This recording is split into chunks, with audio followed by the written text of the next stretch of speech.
The Fly Fifer Podcast. Let's talk. Your chat, your way. This episode is sponsored by J. Couriers. The people who care for your delivery.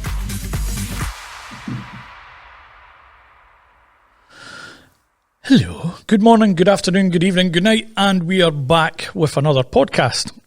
This is my third today, but this one was an impromptu one. This one wasn't planned, and sometimes, as my partner pal here has just said, sometimes they're the best. So on screen you can see author Paul Boggy.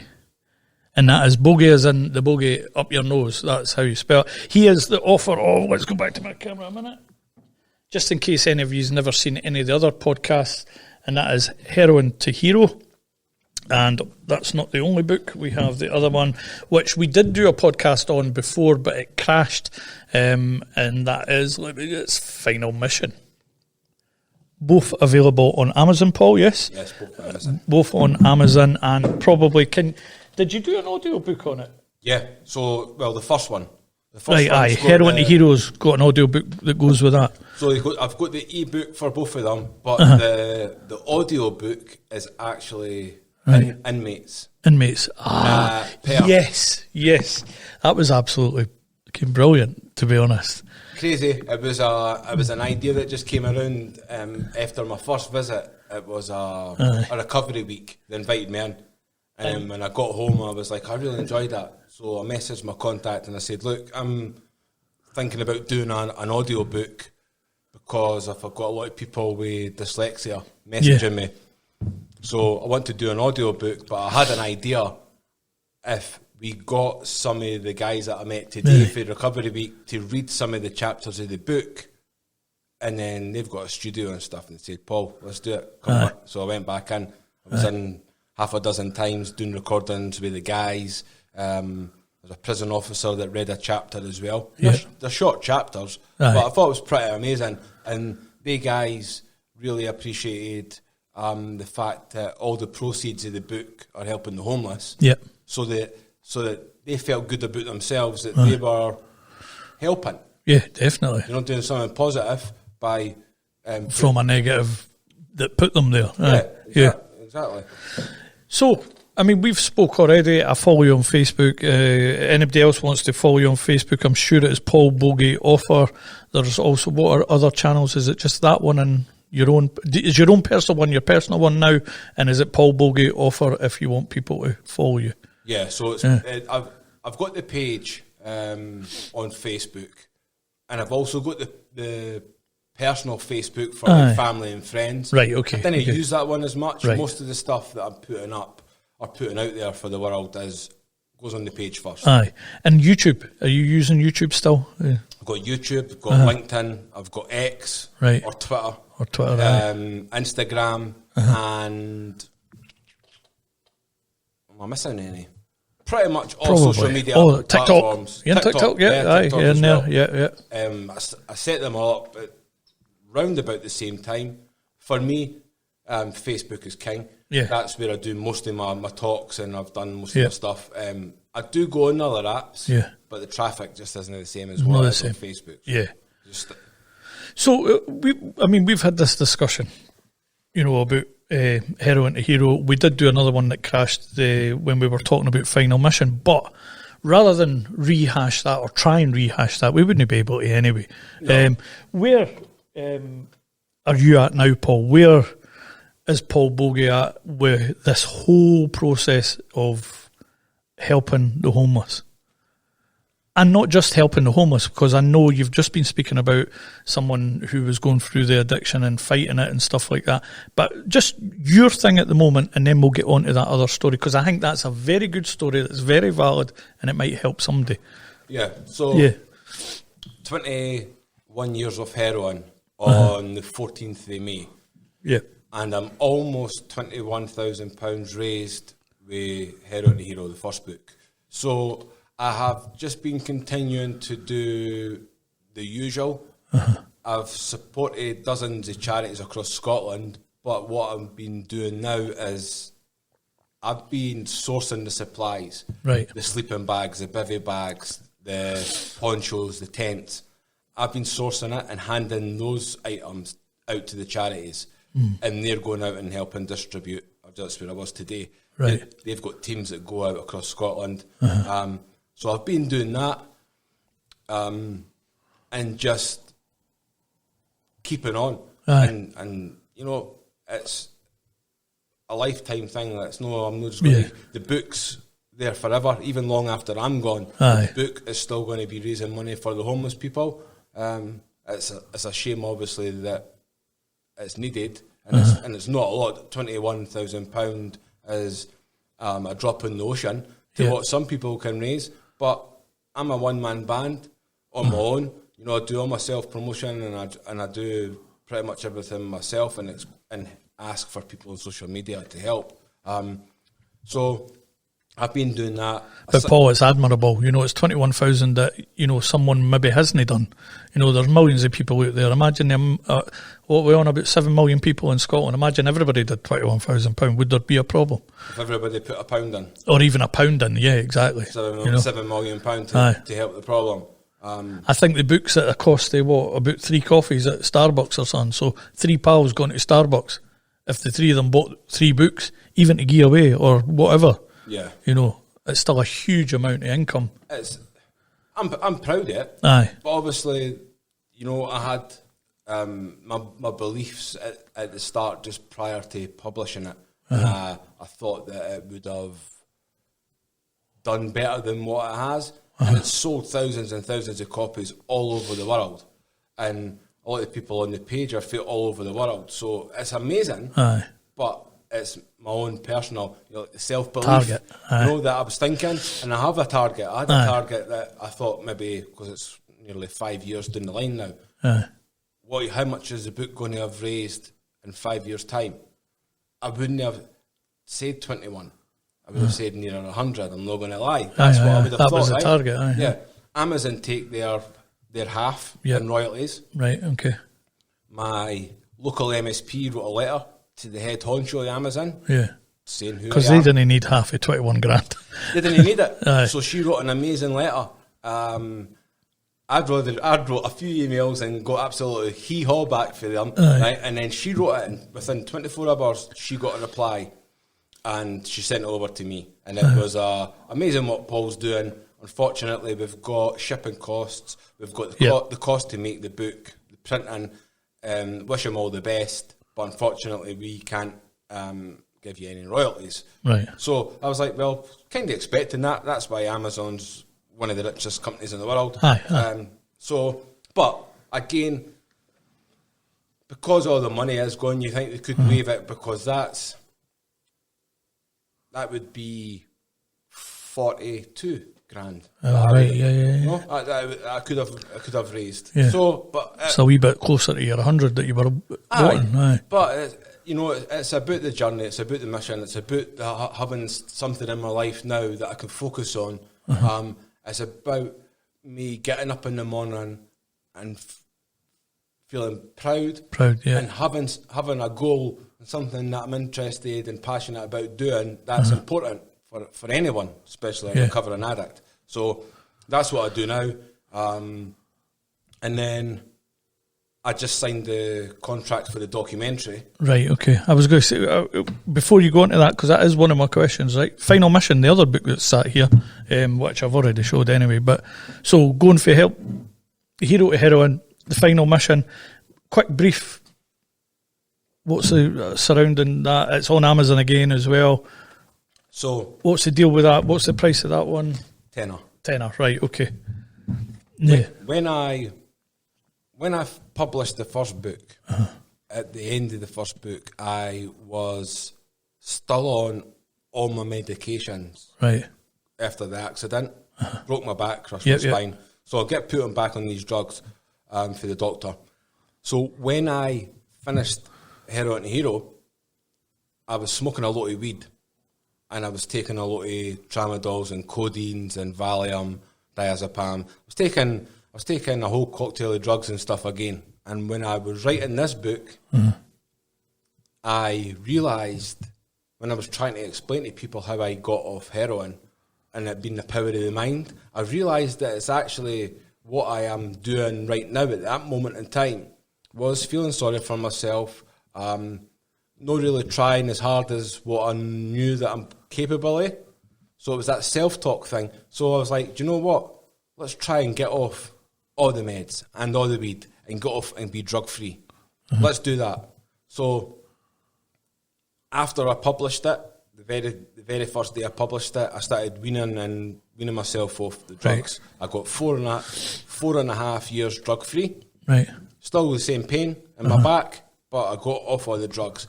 And I wanted to share with the world that I spoke about it being a dream that I never knew I would be able to achieve because of the pain. When I wrote this at the end, so at the very beginning, the final mission, I wanted to tell the world, look, I'm drug-free. I managed to achieve my dream. Here's some more stories about my childhood. Here's some more stories about being in the army. Here's some more stories about my family. Here's some more stories about me, my journey on social media, yada, yada, yada. And it was really just a continuation of the first. The first one, yeah. They are two separate books, obviously, but they are... And does the final mission talk about the prescription drugs, getting off of them? So I think it's the first of the second chapter. Right. Because at that moment when I was writing this book, I'm off all the meds. I'm proud and I'm in disbelief almost that I've managed to get drug-free. So, I'm wanting to tell the world that I've done it. Again, it's about the hope and the inspiration potentially for people to say, look, just because my injuries and my physical pain that I struggle with every day doesn't necessarily mean that I need to be on all these prescription drugs because the doctor says that I need to be on them. If I didn't want to be a drug addict, there's only one person in this world that's going to be able to make, to make the changes, and that's me. That's you. So I just done it again. So it's a roller coaster, isn't it? Like life, and it throws it out at you. And I'm getting older.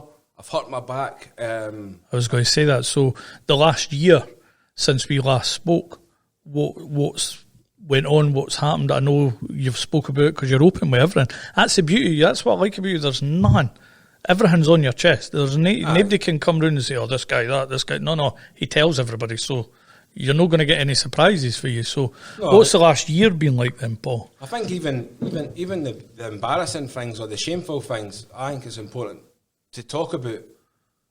And you're quite funny with a lot of it as well, by the way. Because there's certain things where I watch it, I'm like, oh no, where's he going? He's at the wind up. No, because you do use humour. I've got I didn't even know if that's a military thing or if that's just a Paul Boggy thing, right? But I think life's too short to be fucking. Am I allowed to swear? You swear if you want, mate. It's up to you. Life's too short to be fucking miserable all the time, and sometimes, right, life deals you this shit hand. Right, it's funny I should say shit because that's actually leading on to what happened. I've had the worst start a year that I can ever remember since I broke my back. I was on the pan in January in the new year. Just normal, every day, sitting down, doing a shite. Yeah. And my back pinged. And I got the most uncomfortable, horrific shooting pain right up my back to the back of my neck.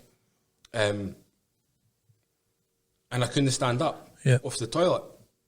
So I started screaming in pain. The wife come through. They took 40 minutes to move me onto the sofa because I couldn't stand it. I just couldn't move. Every time they tried to move me, I'm screaming, leave me, because I had to go back on the pan. So anyway, I get onto the couch. I think I've done something. It'll be all right. It wasn't. I had to go to the hospital. So I'm going to the hospital with the intention that I'm going to get an MRI. Right. This is what I'm thinking. Something's fucking seriously wrong. I know my own body better than anyone. Something's really wrong here. So they gave me 2 millioromorph while I'm sitting there. Which is the last thing you want. Exactly. Personally or mentally, that's the last thing you want. But I was in the pain, that much pain. I was like, right, just I need whatever. Some. So after I'm talking to him and all that, he says, right, well, I says, it feels like a nerve. He says, well, because it's not shooting down your leg all the time, there's no sciatica, right? So I was like, right, okay. So what is it? So go to the doctor, speaking to the doctor. I can't walk, can't stand up. I'm like an old man hunched over, and it's absolutely excruciating pain that I'm in. So I go to the doctor, and I said, I was at the hospital, they know what to give me an MRI. She says, you need to really go through the physio, and the physio can refer you to get an MRI, which I found it to be bullshit. But anyway, so I sat in front of the doctor, and I says, look, I'm in a lot of pain, and I can't really cope with this pain right now. I was on the meds 4.5 years ago. I stopped them. But for now, I feel like I need something to take the edge off, because this is unbearable. Right, okay, what do you want? Well, I only found out at the hospital in January that I'm allergic to gabapentin. Right, okay. And pregabalin. Because of my suicidal episode when I was in the army. Ah, right, okay. Do you think that's what you prescribed then that led you down that path? It has an adverse... Doesn't it come out in blotches? It makes you want to... It was the issues with coming off being on the gabapentin and the pregabalins that the army doctor gave me, that I was having suicidal thoughts. Aye. And thinking, where the fuck is this coming from? Because I'm still a soldier. Like, and getting up, putting my berry on every day, still going to muster parade, and I'm thinking, why am I constantly thinking about suicide? Why am I constantly thinking about all those years that are past that I've never thought about for it? Why? And it was, so when I spoke to the army doctor, she says, right, we need to take you off there. Well, I didn't know that was going to go down as me being allergic, so I'm like, no, I'm not allergic. And then the nurse comes back, she says, Paul, yeah. She's round off. I says, okay. So I opted to go back on the codeine and the tramadol. Now, that absolutely fucking crushed me. Broke me completely. I can't take codeine. I'm allergic to codeine. And a lot of people are codeine. Allergic to codeine, and I wish I was. Tramadol, one's an opioid, one's an opiate. It's frying pan fire, right? They're both opiate, they're both addictive. So I struggled, and then my back just wouldn't fucking let up for months. It would not let up. So I'm on the tablets, back on the tablets, and only now I'm starting to reduce my tablets. So I went for 8 tramadol a day, and then I just got back for Tenerife last week, a week and a half ago, and I'm doing 4 a day. Doing it 4, So I've halved the amount that I'm taking, and then I shouldn't say this because she will fucking kill me, right? But don't get yourself into trouble. Right, after, right? Because so I am able today, thankfully, because you can see my movement is quite good, right? You seen the way I walked in normal, right? So last night my fucking back went in a bad way. I was fucked up. My spine's all twisted. So yesterday, I've got an amazing, lovely wife, right? And we've got a great relationship. So, like, I'm half the age I am, and I didn't have any injuries. Now, I shouldn't have done that because I fucking paid for it last night. When I was lying on the couch, I went, got up, and then bang, my back's fucked again. Right. I couldn't stand up. Because you felt better. And you're human, for things. So it's went again. So I went to a guy in Glenrothes called Bowen Technique Therapy. Right. Physio stretching. Here's stretching. So somebody actually paid, one of my subscribers paid for me to go and try this Bowen Technique because she's tried it and it worked for her. It worked. So I went, and to my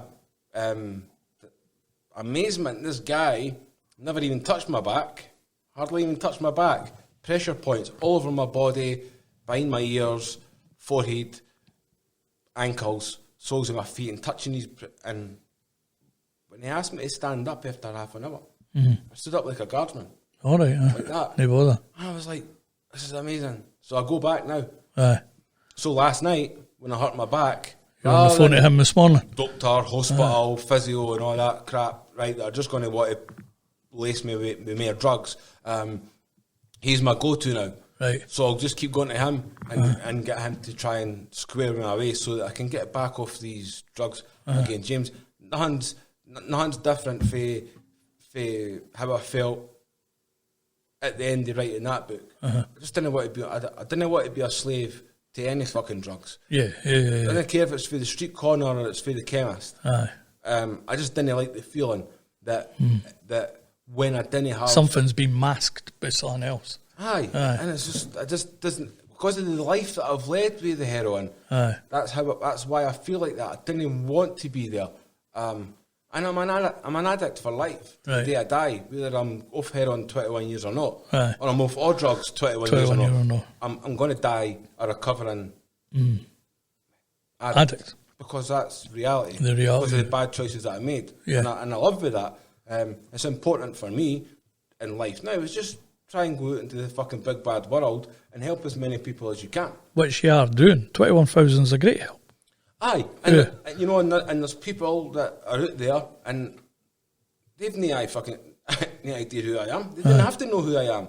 If they're sitting on the streets getting pissed on by the fucking sky and getting pissed on by the public, which they are, you know, if I'm going to give them a sleeping bag and boots and socks and tents and stuff that they need and all that off of the back end of people buying my book, then it helps. I'm sure it helps. And that's a win-win situation as far as I'm concerned. Aye. I met a guy doing a similar thing. He's not giving them like a wee care package like what you are, but he's doing it's called The Outsider. John Kehoe or something. John Kehoe. And he's like, you know, these dry robes that folk that go for the cold water therapy and stuff like that, or go swimming, or go cold, you know, in the sea and everything like that. You've got these dry robes. Well, he's done a dry robe thing where you can convert it into a sleeping bag. Seen it, aye. Brilliant idea. He messaged me. Did he message you? Because I had said to him that you were doing the book and everything. That's good that he maybe messaged you with that, but aye. I had a good conversation with him about what you were up to and everything. Right, so I'm hoping that he's messaged you after that, but aye. Let's say it's because it probably... Who knows, whether it was or wasn't, it doesn't matter, but what a good conversation with him, doing a similar thing, and he's no from an addiction background. No. He's just a guy that was walking up the street and decided to do something different, which, admirable. Just help. Help, yeah. So, you were doing stuff in the documentary. You mentioned that at the kickoff, so let's go into that. Where are you at with that? What's happening? How long's a piece of string? Aye. I actually didn't know. Because you've been away for filming, though, haven't you? I've done 6 or 7 days filming now. Right, okay. Full days. Aye. Full nights. A lot of filming's been done. Aye. But 5% of that will only ever be seen. Right. Aye. But still, that makes... because I know we filming a thing in West Lothian that how much content they have to get to cram it down to 20 minutes is phenomenal. Aye. So it's the same. So there's just like Paul, we're going to ask you and we're going to leave you and just talk. But Ken, you love talking. Aye. You're a motivational speaker, for fuck's sake. Just talk. We'll interrupt you with questions that we think are important for the documentary. If we're not saying anything, it means that you're talking about shit that we want. So I'm like, right, okay, this is my life, heroin addict. Yeah. And they'll pull bits out of bits that blah blah blah. I go through my whole life and all that, and then it's been recorded, and then there's some green screen and stuff. So time wise, I don't know how long it's going to take for it to be released. I hope that one of the big media companies, which it will be getting pitched to, will take it on board, hopefully. Yep. But the guys are, I'm sure, going to do an amazing job. They believe in me, and they believe in... It'll be phenomenal. You'll not believe what they put together, honestly. It'll be an amazing thing. And it's just like, so I'm just waiting on the phone calls, waiting on the messages, and going to do it. When it's ready, it's ready. I've learnt patience over the last 4 or 5 years, believe it or not, which is an amazing feeling, just to sit back and relax and be like, you know what, you've I've worked so hard to get to the point where I'm happy and proud. All the stuff that I'm doing with Homeless Like Today, handing in all the sleeping bags and all the equipment, it makes me proud of myself. It's a win-win situation. So at night when the lights go out, and it's a nice feeling. Aye. Where was your stuff going out today? Where were you out today? So that was Long and Cowden Beef. So it's Knights Templar. Local. Aye. Goodwill charity. And they're going to be taking a lot of that up to Aberdeenshire. Right, okay. They've got contacts throughout Scotland. Aye. Which is benefiting me because I'm wanting to get stuff for the book across the whole of Scotland. Yep. So at the moment it's Glasgow, Edinburgh, Fife, Aberdeen, Dundee, and that's it. If you're ever travelling around Scotland and you come to Skye, give me a shout. And the reason I'm saying that is because I do a Tuesday night radio thing. Right. So if you're ever up that way, we can sit and do this again and promote the book again and stuff like that. Like for the day when you messaged, it's like an opportunity because I'll never knock down an opportunity because there's possibly somebody that is watching this that never seen the other one. The last one, There's possibly somebody else watching that's maybe intrigued because they're struggling with addiction. Correct. And think, do you know, how the fuck did that laddie get off heroin and end up a soldier, and how is he coping with the pain, and how is he managing to break these addictions? Because I fucking can't do it. And that's the mentality of a lot of addicts. Yeah. Didn't believe. So, again, it's important to talk about and keep talking about it. It, because they might not go out and buy a book because that means you're losing X amount of money for something else. Exactly. So they might listen and hear something that they need to. Aye, and just come across it, or even somebody, you know, a lot of the people that reach out to me, it's family members, right? The addicts, more than the addicts themselves. It's the family members that reach out. Right. And just say, Paul, you know, my grandson's a heroin addict, and he's been on it for so long now, and he's been in the prison, and he's doing this, and he's trying his hardest. He keeps struggling, he keeps failing, but I've bought your book, or I've seen your video on YouTube, the podcast and stuff, and I just want to let you ken, you've given me hope, son. Aye. And I feel $1 million. It's a shame that I hear so many stories of people struggling.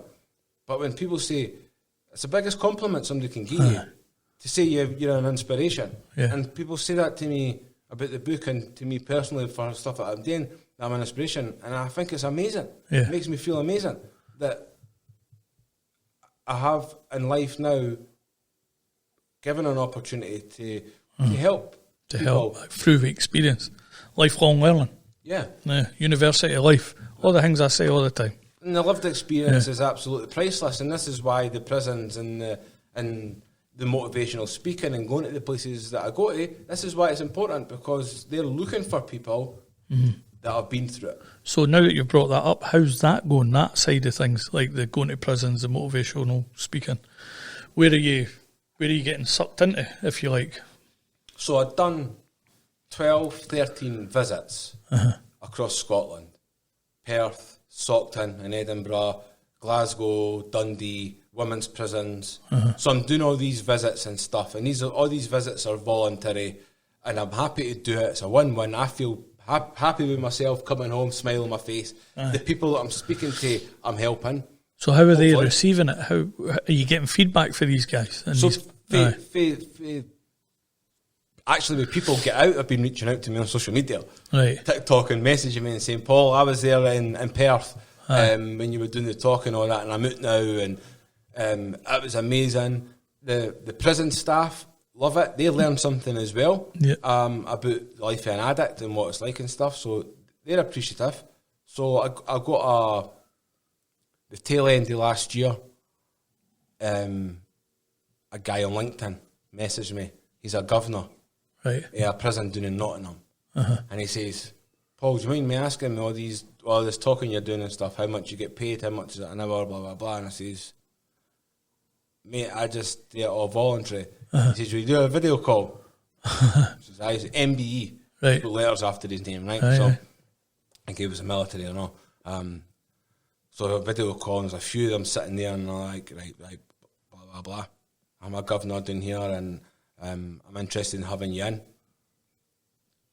But you do realise there's funding there, Paul, and that you should be getting paid for these talks. And I was like, but guys, I enjoy it. Like, I'm paying fuel with my own money and all that. I said, I really do enjoy it. And they're like, Paul, you're missing the point. If you didn't value your time, nobody else is going to value your time. Right. Do you value your time? I says, well, it's precious, but because I get so much personal out of it, I don't mind doing it. Saying, well, I'm going to pay you to come down to Nottingham. So I went down to Nottingham in October, October last year. He set me up with a lot of governors down in England that are willing to pay. Right, okay. But then on January, when I'm sitting on the pan and I fucked myself, right? So I've had to put it on the back burner. But I had somebody message me last week, Peterborough, I think, asking for my email.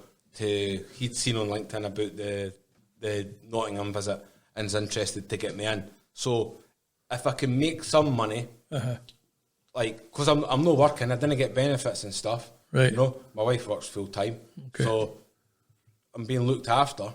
You know, so if I can contribute any way that I can, so the final mission, that is for me and sales the family. Of that, will go to living costs. Living costs. Living costs, you know, and anything that I can get in anywhere else to help the family, and I'm going to do that. The book, the first book, Heroin and Hero, is for the homeless. And in my very humble opinion, right, it's enough. Yeah. Paul, I was in the presence of a guy who was doing talks. I don't know the actual companies that he was going to do talks for, but it was about addiction. And he stood in front of me. We were all in the room. There was more than just me. It wasn't a secret. But this guy was getting paid $1,000 a talk. £1,000 per talk. Yeah. And I think these talks were maybe an hour, 2 hours. Standing up, probably doing what you're doing, presenting yourself to a crowd of people or a group of people and getting £1,000 a time. Yeah, there's another guy that poetry, and he gets paid about the same. Now, what I didn't understand is, like, you had full on, in my opinion, you were an addict, a proper addict, I was about to say. You were an addict. You had full on heroin addiction. This guy wasn't he was an addict to being high, cocaine, ease, all that, you know, the party drugs. Yeah. So I was thinking, how do these two marry? Addiction's addiction, I get that. But I hear your story, your heroin story, and then your rags to riches story through Heroin to Hero. How you know up there getting £1,000 a time is what I can't fathom with all of this. Because I didn't ask. You didn't ask, And this is what he was saying to me, this governor down England. Mm-hmm. He's like, Paul. But you know, you've got like the full fucking monty of information from rock bottom to top. You know, you could talk somebody through their whole addiction if you like. Yeah. Because you know it through living it. Yeah. And so you've got something that I couldn't buy. You know, a knowledge base that I couldn't. I'm not going to read that in a book. I'm not going to get it. You've lived it, so you. Yeah. And I think it's a great point, and that's where I'm at now. Where we'll go back to that whole thing of value and time. Value and time, right? So when I sent out emails to every prison in Scotland 2 years ago, offering my time to pay my own fares, my own food, my own whatever, and to go and do the talks, and I heard back for hardly any of them. Right. So now that ship's sailed. Right. If I'm going to be doing talks I'm charging for it. Yeah. And if it didn't, then I'm not going. Sorry, but and sorry. Take over at this point, but I follow TikTok through looking for other people to speak to and things like that. That's the way I use it now, right? Mm-hmm. And I watch a lassie up in Perth doing TikTok lives and everything like that. I'm not going to mention who she is. Everybody that's on TikTok will know who I'm on about. And she's an addict, and she's booted it a couple of times. She's fell off the wagon a couple of times. She's got out it again a couple of times. She does this TikTok live thing, and you can clearly see that she is earning through that. Yeah, I know the amount of followers, the amount of numbers and everything like that. Listen, all good to her as long as she's helping fellow addicts. I don't know if she is. I don't know if she just works on herself. I did ask her to come on the podcast about the same time as we got you on the podcast last year. Yeah. I never heard back, whatever. It's fine. I'm no bitching about it in here. But what I'm saying is, if you're seeing people, is she only in that position because she's a female? Is it because that the algorithm pushes females with a hard luck story? It's horrific. You know what I mean? Her story is probably as horrific as yours was. But how is she getting all the attention and a guy like yourself doesn't, who's trying to clearly help the next guy? The lassie in Perth, I don't know if she's helping the next guy or just helping herself at the moment. I didn't want to speculate on that because I don't know. But I'm just basing it on what I see. I see a similar story. I see someone making from it and probably doing okay from it. And then I see a guy beating his head off the wall, no making as much as what potentially is out there. Right. Do you know who I'm on about? And yeah. How does that not work for you then? Is it because you're a guy you'll get more abuse on TikTok and places like that? Because it can be quite a troll-filled market. Yeah. It can be quite a nasty, horrible place. We've seen that often enough. What do you think? Is it just... TikTok's the land of the trolls. All social media has got wankers, Yeah. right? It's just keyboard warriors and all that keyboard nonsense. warriors, all the jealousy as well, right? Yeah. And you expect to get attacked. With regards to that lassie on TikTok, I seen it and I seen all the relapse and I seen it and it was just like it can be infuriating. It's why I'm not on TikTok and I didn't sit and watch it now. Because do you think you would get sucked into a negative vibe with that in a way? Aye, yeah. I didn't want to be negative towards it. If the lassie's making money and that, let her get on with it, right? Aye, if she's aye. claiming that she's off the drugs, but she actually isn't, and all these people want to send her gifts to fund her addiction, and stuff, then so be it. Is it because she's female? Probably. If I had blonde hair and big tits and I was really attractive, Pamela Anderson fucking style looking, and I was on TikTok and I was talking about being a heroin addict and writing a book, would more people be inclined to get behind me and support me? Guaranteed. Yeah. Right, that's the fact of life, right? Yeah. And that's no being bitter. No, I wasn't bitching about her either. Anybody watching thinking that I'm boo-hoo, like nobody's, like, it isn't a boo-hoo, it's just reality, right? That we live in a world where the way that you look has such a big impact on whether people are going to tune into you or not, and gift you. You know, and these people are sitting on TikTok begging, and then they're doing fucking nothing to give back to the community. They're doing fucking nothing to give back to anybody. They're just greedy wee wankers. Sorry. Sorry. You're allowed an opinion. Aye, there's greedy wee wankers that will sit on fucking social media all day begging, send me a gift, send me a lion, it's like 300 quid, send me this, send me that, because other people are making a living out of it, and I want to do hee-haw and make a living out of it.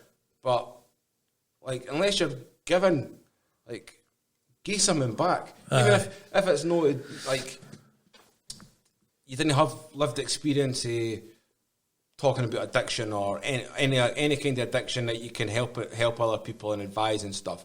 You could still do something to all the money that you're making, get to a cancer charity, a kids charity, a homeless charity. Do something good with your life, with the money that you're earning for doing fuck all. Just help. And so it's just a greedy fucking world that we live in. But and that app's particularly bad for it as well. It is. So I don't understand all the thing. I don't understand the gifting thing. I didn't understand people making money through it. I just don't get that at all. Is that somebody actually physically putting their card details in to send you? You've just said, send me a lion, right? And that lion has a value. Yeah. So that guy, male, female, person, organisation, whoever the fuck ever, is having to put their card details in, get charged, and then that money goes to the person, or a percentage of it. Guaranteed TikTok will be having a chunk. No, it's 70-80% TikTok take. 70 or 80%. Ridiculous. Mental. So, it just doesn't figure. Why are people in society that nutty that they would do that? There's people going bankrupt. You should hear some of the horrific stories, right? There's people spending 30, 40, 50 grand in money that they fucking didn't have, right? To go on to these influencers that are on TikTok that are begging and saying, send me a lion, you'll be my...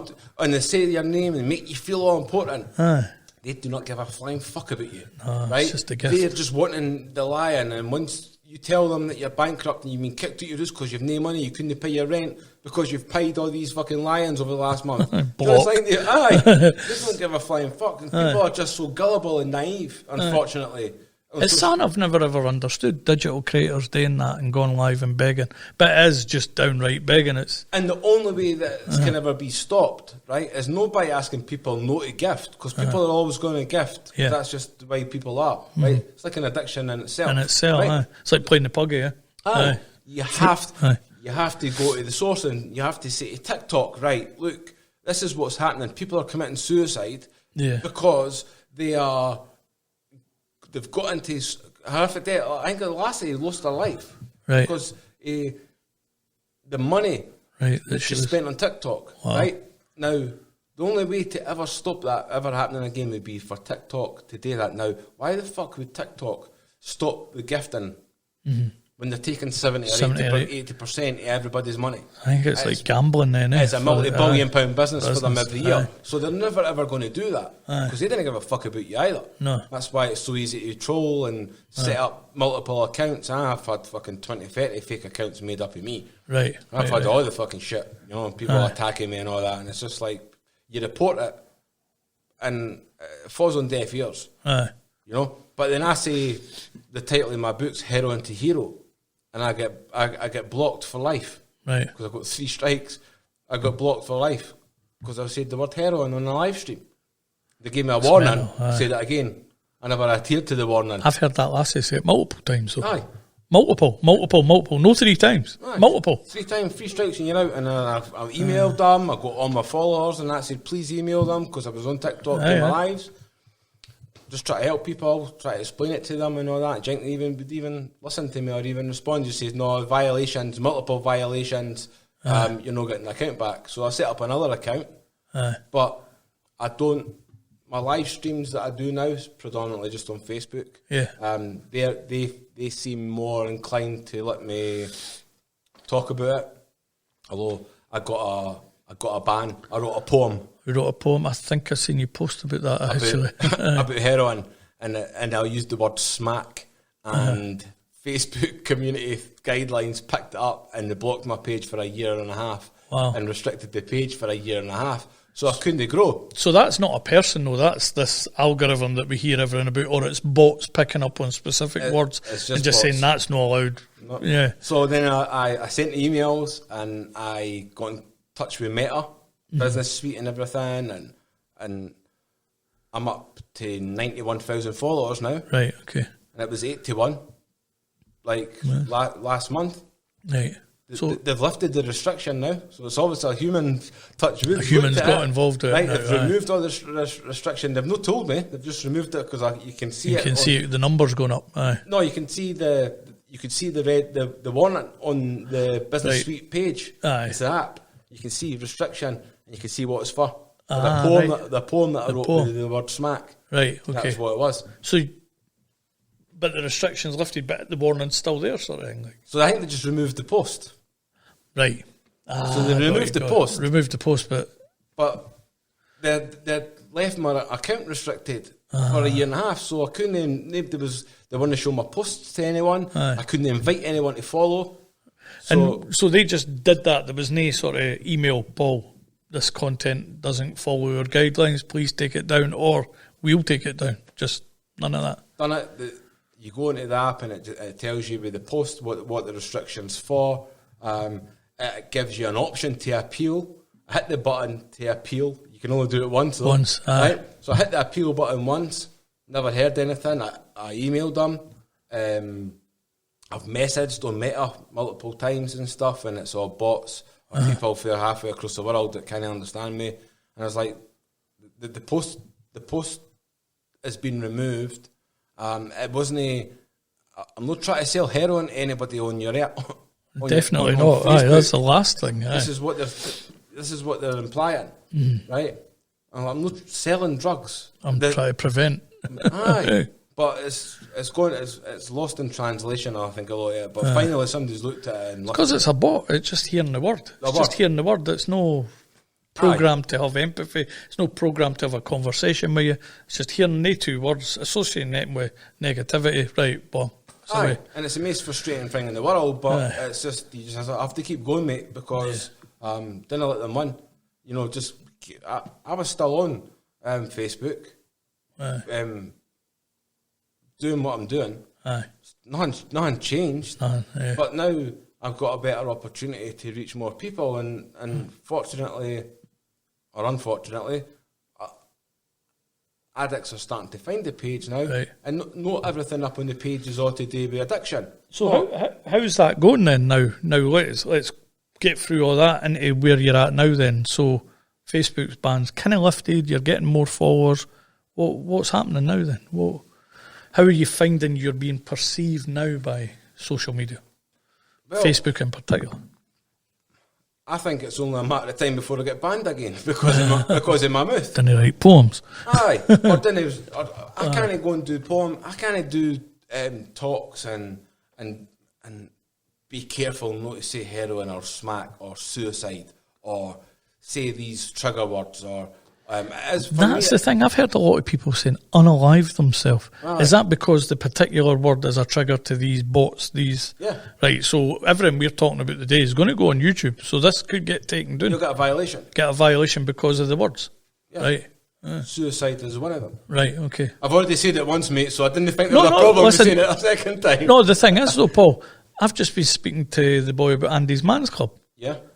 And that's one of the biggest things is getting men to talk because of the amount of suicide, unaliving, whatever you want to call it.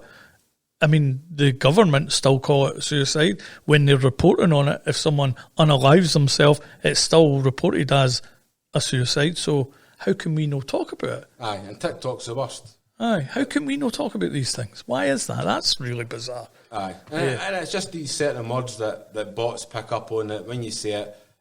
Right, we don't like that, we'll give you a warning, we'll give you a restriction and stuff, and then, like, before you know it, you're fucking... I'm going to have to edit this, and there's going to be loads of beeps, because I heard somebody the other day, and I wondered why, and this is probably why, Paul, because they were talking about PDF files. So you hear what that I'm saying there? They were talking about PDF files, as against to the other word that I'm actually meaning, if you get my drift. Yeah. And that's probably why they were mentioning it that way, because you can't say that word as it is, or else you're going to get taken crazy. And man. people are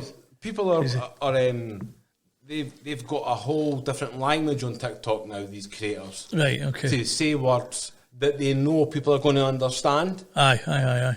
Without saying the word. Do you know? And it's That's crazy. getting bizarre, mate. Aye. You're not allowed to say what you want or what you think. You've got to be careful because it's triggering and harmful to some snowflakes out there that, you know. Well, listen, we're time travelling again. Mind that last time I said to you, it's like time travel. So we're not far off an hour. We're at 48 minutes. 48 minutes. But I would only want to take an hour of your time today because I'm trying to get out to more people and I'm finding that people are dropping off about the hour mark. So I'm trying to cram as much of you into this hour before we say, right, edit the fuck out of me and only put a 20-minute video in. That's the thing, though. That's what you're having to do now, is because everybody's short form, 30 seconds, 15 seconds. Your GIF, your GIFs, your the wee adverts that you put up, Opus Clip and everything like that, the wee 15-second thing with the text running across. Yep. People are watching that and no watching the whole thing. Yeah. They're getting a snippet of you and no watching the whole thing. It's the bizarre. Attention span of a peanut. Yeah, I've got. Aye, and I'm not alone in that. Aye. So when I do my podcasts, and I've done 56. Aye. Now. Right. This is number 56. They are, none of them, hardly any of them are under an hour. No, because you like to talk. Aye. Which is the whole idea. But the problem with that, mate, is that you do lose people that you're... The reason for me trying to do it is to give that hope and inspiration to people, right? And if we can go through a whole hour talking about my book. Well, an addict's not interested in my book or the homeless. They're not interested in the second book. They're not interested they're not interested in me hurting my back. They're not interested in TikTok. They're not interested in. They're only interested in certain particular things about what they're looking at the screen at their phone and saying, aye, but how the fuck did you stop fucking heroin though, Paul? Exactly, and that's the bit to get in now. We'll get that. You get that out in the last sort of bit. Aye, just delete the whole fucking the other 47 minutes. Let's just talk about getting off the gear. Aye. So that's the. So seeing as you brought up, let's talk about it. Well, educate me on it, because I know we've spoken about it off camera, but let's speak about it on camera. So talk about what is the process? So for me... For you, because everybody's different. Everybody is different. I do not know what 21 steps is. Is it? No, 21, sorry. 12 steps for alcoholism, yeah. Right. Or a certain group that help. AA. I've never been to AA, any... CA, I've never done any of these groups. I've not done 12 steps. I'm an atheist. I didn't go to God and Jesus to get me clean and off the drugs. I went to myself after learning about the power of the mind. Yeah. And that was where the self-talk that I was taught was what saved me and has been saving me for the last 21 years, is this ability to have this belief, to know that I'm stronger than what I believed I was. Right. Not hope that I'm stronger. To know you were, right. Because if there's the difference between hope and know, it's fucking monumental, it's huge difference.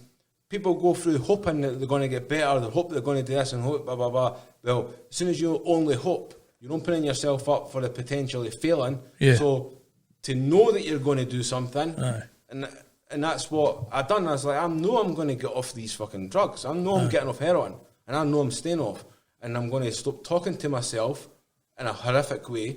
Right. And that's going to stop me feeling suicidal. And that's going to stop me feeling angry and sad all the time and greeting all the time and blah, blah, blah, and just working for there. So, in short, because obviously I've not got another hour to go into it, self-talk saved my life. Right. Self-talk. Yeah. Convincing yourself that I'm doing this. In a mirror. I used a mirror and looked at myself in the mirror and just kept looking and stopped beating myself up and apologising when I had to apologise and meaning it, even if it wasn't taken in, meaning it, and just thinking, I'm going to be better. I'm going to be better. That's what matters, is I'm going to try my hardest and I'm just going to be better every day. And I don't give a fuck what anybody says about me being on drugs and being this. I believe that I can change and get better and be a positive influence to some people in my life between now and when I die. Yeah. And just have that belief and just say, like, what you're going to do. So, and that served me well, and I still self-talk now. Yeah. And I always will. So does every other human being. Yeah. Everybody does it. So you're talking to the mirror instead of just talking on your head. Yeah. You're looking physically, I want to see. And I'm verbally saying it. Verbally, aye. Self-talk is, the power of the mind is the talking that you do within your head, right? Yeah. The conversation, should I phone Paul and get him on the day? No, he talks too much, nah, fuck it. No, he's a great guy, I'm going to... Right, you're not vocalising it out loud. You're thinking it maybe, right? Or about... Yeah. So that's your mind.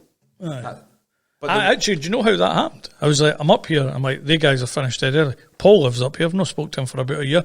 I wonder, that was it. Destiny. And I just thought, do you know what, go for it. Aye. You know. But again, there was nobody in this room when I did that. I was stood at that window where the wee action figures were. It's the mind. It's the mind, aye. So when I realised and was taught that this was what was going on and that what self-talk was, and I was being horrible to myself through my addiction problems. Really, really horrible. And when they taught me that I have to reprogram that brain, the computer, and get rid of that stuff and stop being so negative all the time and start to implement bits of positivity into the self-talk and stuff, and to my amazement, when I was doing it, it was working. Yeah. It worked. And it was free. And it's like, just try to get that out to the world and just say, look, guys and girls, you're struggling with addiction, whatever the addiction is, you have to never ever give up, but you have to know that you're stronger than what you think you are right now. How do you go about that? That's the hardest thing in the world for people, somebody that's struggling. Because they're like, shut the fuck up. You're not the same. You've not been through what I'm going through now. You've no idea what I've gone through, right? And that's when all the attacks, kind of like, and I'm not trying to make out that I ken what your life has been like or what it's like for you right now. All I know is that self-talk helped to change my whole life by allowing me to believe in myself and get me off the drugs. And if I can help one other person through podcasting or writing books or fucking documentaries or anything else that I'm doing in the world, or blaring to Facebook every other day, or visits daily or anything, if I can say going to jails, anything, mate, it's worthwhile me saying it. Self-talk changed my whole life. Because somebody might be like, he's a baldy prick. I didn't really like him that much. But you know what he said about that self-talk? I'm going to put it in Google. I'm going to stick it on YouTube. Yeah. And then you've got all these big celebrities that are out on YouTube now talking about it. And then self-talk. There's positive affirmations and all that thing where you're sticking stuff to boards and everything like that. And like what you're saying the other now, right? Have I said this on a podcast before? I don't know. But where I'm living right now, this has nothing to do with addiction. But my partner and I were at our father's, working in his garden, his cottage that he'd done up years ago. He was doing up over the last couple of years. So we're working in the garden, looking at a cottage across the road. Wouldn't that be amazing? Wouldn't it be amazing if we could imagine living there? Look, it's empty all the time. Imagine, that would be amazing, eh? What happens? Something happened, because guess where I live now? In that cottage across the road that we would look at, saying that would be amazing to live there. For how that happened, didn't ask me. But we are actually living in that cottage that we looked at, wishing that we could have something like that. My wife, I keep saying my partner, we're recently married, but my wife, there was a guy who used to drive past that worked. She likes to work outdoors, work with animals and everything like that. It's what she studied for and everything like that. So during that period of time, the wishful and everything, she would see this guy. I'd love to volunteer there. Volunteer. No work there. I'd love to volunteer there. She's volunteering there now. She's there every other day, doing her bit for, the forestry and the land and the animals that are on the land and everything like that. So positive affirmations, positive talking has to work. Follow your dreams. Follow your dreams, mate. Aye. Do you know? Because nobody else is going to fucking follow them for you. Exactly, aye. You exactly. need to follow your dreams. And so that it must work. It must work. You're proof that it did for you. It did for me, and I'm not that fucking special. No. Right? That it can only be me in the whole fucking bad world that is only going to be beneficial for. There's other people out there that and it's not a lunacy and it's not a crazy, because I did it and I wasn't an addict when I did that, when I was saying that would be great, that would be great. She's certainly never been an addict doing that. I want to work there, I want to offer her help there. So there's something in it. There's got to be something in it, Paul. There is. Aye. And it comes from within us. Yeah. People are too quick to look out with for answers and stuff. Or blame, or push the blame. Aye. Yeah. Right. Take accountability, right? And take small steps, giant steps to change your life, to make yourself better and happier than what you were yesterday, every fucking day. That's what it's about. That's what life's about. Aye. It's just happiness. Happiness is a myth. Yeah. Happier. Happier, aye. Just be happier. Aye. If you can achieve a little bit be a little bit happier today than you were yesterday, or doing something that makes you proud of yourself or happy, and take all these wee things. I mean, try it as well, because if you keep saying, "Oh, I'm knackered, I'm tired, I've got low energy," what are you going to be? I'm not strong enough. Aye. I'm too weak. Aye. This is happening. You're going to be weak. You're going to have low energy, and you're not going to be bothered. Aye. But if you get up every day, say, right, I'm seizing it. I maybe feel shite, but I'm seizing it, and grab like what you're saying, your way of doing it, and just tell yourself, just go for it. Go for it, aye. Because right now, at the moment in time, you've got absolutely fucking nothing to lose. Nothing because to lose. You're already that negative, right? That you've got that negative mindset which is going to take you absolutely fucking nowhere than doom and gloom. Doom and gloom, aye, exactly. So just try. Like, you're nothing to lose. If it doesn't work, go back to fucking feeling sorry for yourself every day. Aye, and stop pulling everybody else doing, I guess. Aye. But didn't be a keyboard warrior noising up the next guy that's trying to do something positive.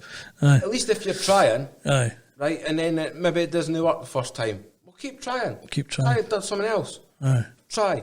Keep trying, and then, like me, I tried loads of things before I learnt about the power of the mind and self-talk. I tried and failed, relapsed loads of times. And then I learnt about self-talk, and I've never came close to relapsing on heroin once. And I never will. Yeah. That's because it's up there. It's programmed up there now that drug destroyed mine and my family's life. Yeah. And I didn't want to put myself or any of my family through that again, ever, because of how I felt. So it's programmed there. So I know. And people say, you didn't know what's round the corner. I get that all the time. No, you do know. Because you're being tested with your back constantly. Aye. And you've never went back. I was on morphine. I'm in the hospital for a month. They give me fucking morphine and all that. Different, right? And they're like, right, see your heroin passed there. I'm like, listen, give me the fucking morphine. I'm in agony now. You know, and then after 2 or 3 days, they say, right, we're taking you off the morphine. Right, that's fine. So going back on the tablets and stuff, people are apprehensive. Granted, I understand it. Yeah. But that's them. Aye. That's not me. No, you're able to battle it. Aye. I'm in control. Aye. I'll stop the drugs when I want to stop the drugs. Because I'll choose to stop the drugs. I'll not take heroin again because I choose not to take heroin again. Aye.